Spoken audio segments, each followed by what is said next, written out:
पहले हम बात करने वाले हैं ईडी की। आपको बता दें कि ईडी की ओर से महादेव बैटिंग ऐप मामले में ताबड़तोड़ कार्रवाई लगातार जारी है। इस पूरे मामले में आपने देखा कि किस तरीके से तमाम अभिनेताओं का नाम सामने आया और इसी में से एक नाम था छत्तीसगढ़ के पूर्व मुख्यमंत्री भूपेश बघेल का, जो कि ईडी की दूसरी चार्जशीट में भी इनका नाम है। रिश्वत लेने का बड़ा आरोप लगाया। सवाल है कि क्या इनको समन हो सकता है, पूछताछ की जा सकती है। देखिए इस रिपोर्ट के जरिए।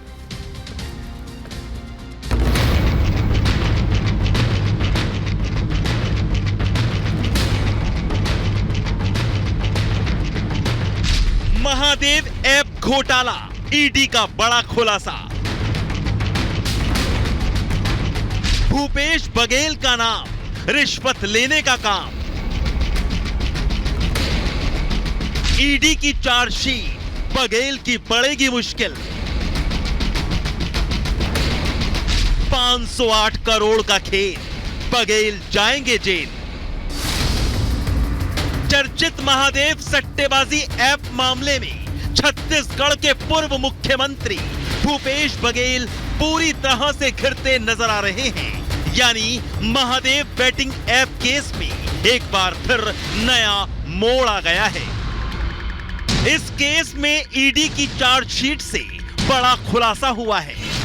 महादेव ऐप घोटाले में ईडी ने सप्लीमेंट्री चार्जशीट दाखिल की है। ईडी की चार्जशीट में पूर्व सीएम भूपेश बघेल का नाम भी शामिल है।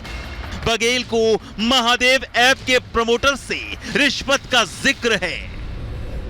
महादेव बैटिंग ऐप मामले में ईडी ने सप्लीमेंट्री चार्जशीट दाखिल की है। पूर्व मुख्यमंत्री भूपेश बघेल का नाम सामने आया है और उनके बाद उनकी मुश्किलें भी जो हैं वो बढ़ती हुई नजर आ रही है। चार्जशीट के अंदर महादेव ऐप के प्रमोटर से रिश्वत लेने का जिक्र किया गया है। लेकिन अब देखने वाली बात यह होगी कि भूपेश बघेल जो है अपनी सफाई में क्या बयान देते हैं। महादेव ऐप घोटाले में 5 आरोपियों के खिलाफ ईडी ने चार्जशीट दाखिल की है, जिनमें शुभम सोनी, अमित कुमार अग्रवाल, रोहित गुलाटी, भीम सिंह और असीम दास का नाम है। ऐप घोटाले मामले में 5 आरोपियों के खिलाफ ईडी ने चार्जशीट दाखिल की है, जिसमें शुभम सोनी, अमित कुमार अग्रवाल, रोहित गुलाटी, भीम सिंह और आसिम दास का नाम है। आसिम दास वो शख्स है जो कि महादेव ऐप का प्रमोटर था और भारत के अंदर कुरियर का काम करता था। दरअसल ईडी ने अपनी चार्जशीट के जरिए कोर्ट को बताया है कि आरोपी असीम दास अपने पुराने बयान पर ही कायम है। गिरफ्तार आरोपी असीम दास महादेव बैटिंग ऐप के प्रमोटर के लिए भारत में कुरियर का काम करता था। असीम दास के ठिकानों से रेड कर करीब 5 करोड़ 39 लाख रुपया बरामद किए गए थे। इसके बाद असीम की गिरफ्तारी हुई थी। ईडी ने अपनी चार्जशीट में बताया है कि आरोपी असीम दास ने भूपेश बघेल का नाम लिया है। असीम दास ने बताया कि पैसे भूपेश बघेल के लिए भेजे गए थे। सूत्रों के मुताबिक अब माना जा रहा है कि ईडी बहुत ही जल्द इस मामले में भूपेश बघेल को सम्मन भेज सकती है। पूछताछ के लिए बुलाया जा सकता है। लेकिन देखने वाली बात यह होगी कि आखिरकार ईडी इस मामले में कितनी जल्द भूपेश बघेल को सम्मन भेजती है।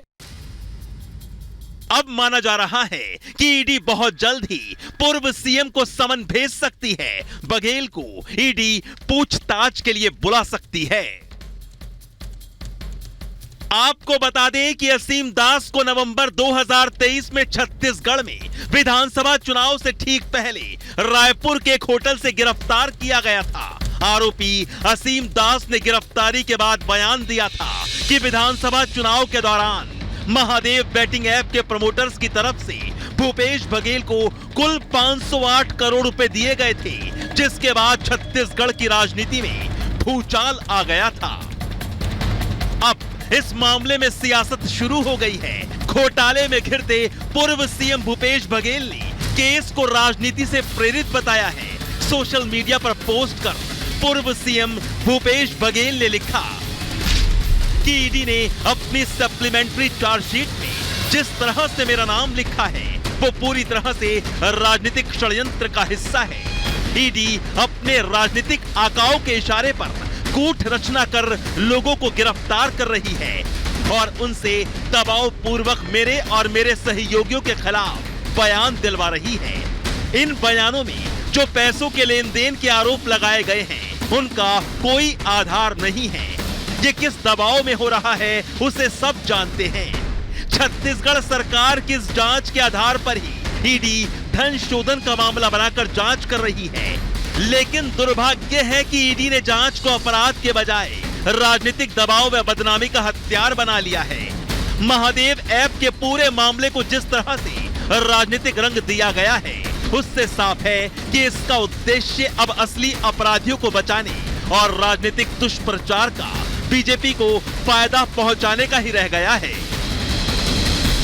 हर व्यक्ति देश में लगभग अब ईडी की कार्रवाई को इसी नजर से देख रहा है कि औजार एक हथियार सा बन गया है भारतीय जनता पार्टी के लिए, विपक्ष के लोगों को दबाव में लाना और किसी तरह से कांग्रेस की छवि पे दाग डालना और चुनाव में उसका लाभ लेना।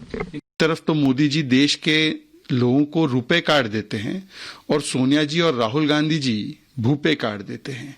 भूपे कार्ड का मतलब ये है कि 508 करोड़ रुपए उस कार्ड में डालो और भ्रष्टाचार करो, लूट मचाओ। छत्तीसगढ़ के महादेव सट्टा ऐप घोटाले मामले में ईडी की चार्जशीट पर सियासत तेज हो गई है। छत्तीसगढ़ में कांग्रेस ईडी को बीजेपी का मोहरा बता रही है, तो वहीं बंगाल में ईडी की कार्रवाई को कांग्रेस सांसद अधीर रंजन चौधरी सही ठहरा रहे हैं और अपने राज्य में राष्ट्रपति शासन की मांग कर रहे हैं। लेकिन बीजेपी कह रही है कांग्रेस की जहां भी सरकार रही वहां लूट मचाने का काम किया। मगर अब सबसे बड़ा सवाल यह है कि ईडी की चार्जशीट में भूपेश बघेल का नाम आने के बाद क्या अब उनकी मुश्किलें बढ़ने वाली हैं? क्या बघेल को ईडी का समन आएगा? और सबसे बड़ा सवाल कि क्या 508 करोड़ रुपए के खेल में बघेल जेल चले जाएंगे? Bureau report, Republic Bharat.